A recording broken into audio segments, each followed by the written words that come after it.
कुश्ती के अखाड़े में सबको मात देने वाली विनेश फोगाट एक बार फिर राजनीति के अखाड़े के ब्रजभूषण शरण सिंह को मात देने के लिए न्याय के लिए जंतर मंतर पर मौजूद हैं। हमारे खुद विनेश फोगाट हैं। मैम, जब आप लोग धरने पर बैठे हुए हैं तो ओलंपिक संघ के अध्यक्ष पीटी उषा जी कह रही है कि उनका सब्र उन्हें और रखना चाहिए था, इससे देश का मान खराब हो रहा है।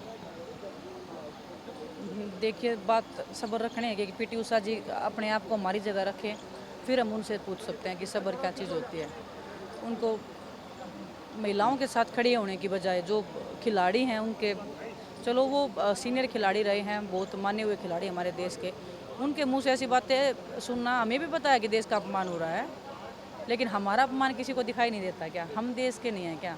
देश खिलाड़ियों से नहीं बनता क्या?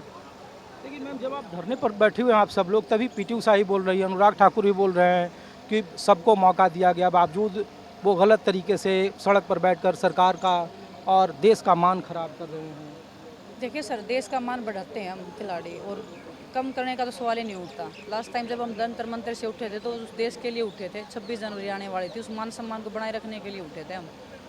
और क्योंकि देखिए, हमने वही बोला कि उनको बचाने के लिए हर तरीके से बयानबाजी होगी। पीटी उषा जी उनको बचा रही हैं, फिर सीधा ये मतलब हो गया कि आईओए भी उनको बचा रहा है। जिस तरीके से कमेटी बनाई गई थी, जैसे बिहेव किया गया था, उससे हमें पता है कि हमारे साथ इंसाफ नहीं होना है और नहीं हो सकता। 3 महीने कोई थोड़ा टाइम नहीं होता।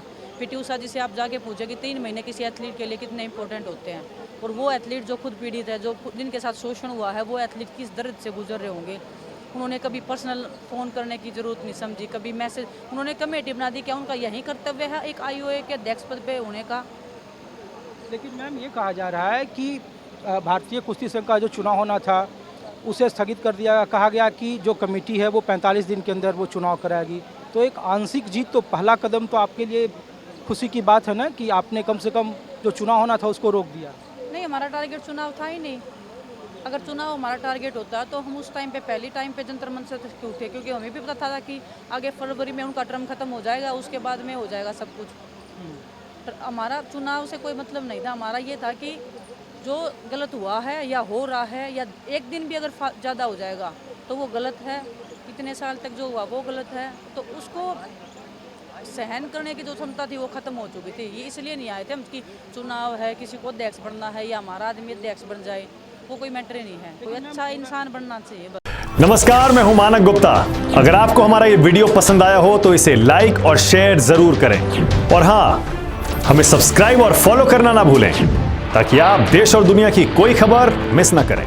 तो जुड़े रहिए हमारे साथ और देखते रहिए न्यूज़ 24।